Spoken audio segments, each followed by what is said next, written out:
It is 2019, the beginning of a new year and the end of the holiday season, which I think is for a lot of people out there a big time to reflect, to take a break and to look at what you're doing with your life, especially going into the new year. And I did the same. So I asked myself, what am I doing with my life? And I reminded myself why I'm sitting here talking to you guys about men's fashion.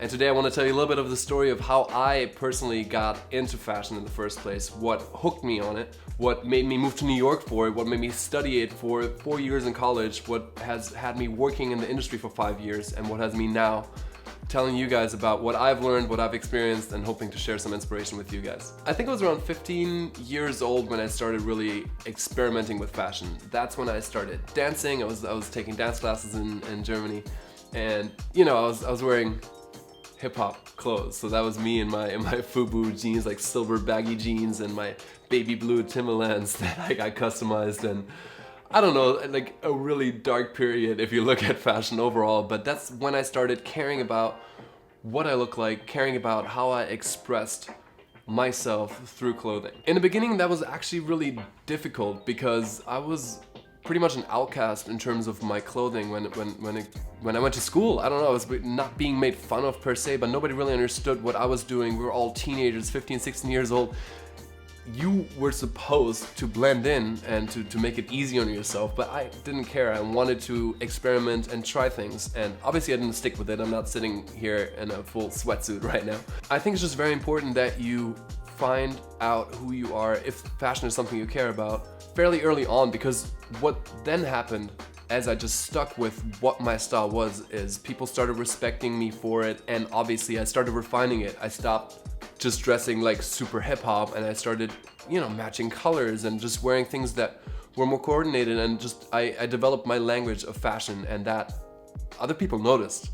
And ironically, as much confidence as it took for me to just wear what I wanted to wear in the first place, all of that, frankly, I faked it. Like, I didn't have that internally. I was just like, okay, you want to do this, you got to do this. It was more so my passion about dance, I think, that really helped me do that. Side note, I also played soccer, and soccer players in Germany are they're very into fashion just in general, so that was always a big part for me. I always just blended in with all of my soccer friends. But when I went to school, like in a more suburban area, that's when I ran into walls. So I had a little bit of confidence, but I faked a whole lot of it. But eventually, people started treating me differently, and I gained a whole lot of confidence just from wearing what I wanted to wear and expressing myself in that way, and that was just a wonderful experience. So then I finished high school, I became a dancer for a while, and then I moved to New York wondering what I wanted to study, and then I noticed, like, hey, you actually care about fashion, why not turn that into a profession? I wanted to fuse fashion and dance together. If you watch I posted a video about my story, like more externally, how I got to where I am today. This is more like the emotional journey that I went on when it comes to fashion and confidence. But that was my idea, and then I came here and everything solidified, obviously, but at the end of the day, it's something that gave me the confidence to be who I am, even when I didn't have it, and I learned to grow into it, and I learned to be who I am, and I am today more so than any day. That's why I'm sitting here sharing with you guys what I hope you might find interesting or inspiring. I know there's always going to be someone who doesn't like what I do, and that's part of the hard job of being a YouTuber, being out in the public eye.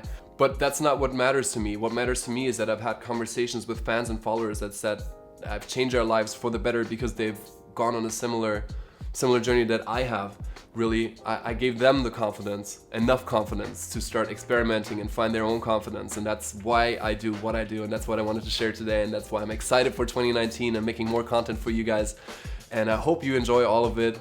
Brian and we will try and keep getting better and keep giving you what you guys need. So that's how I wanted to kick off 2019 on a mellow personal note, so I hope you guys enjoyed that. Thank you so much for watching. I'm happy you're part of the ODS squad, and I'm very excited one more time to see you guys in 2019. So I actually want to say hi to you guys from Europe with the next video. So until then, stay excited and stay dapper.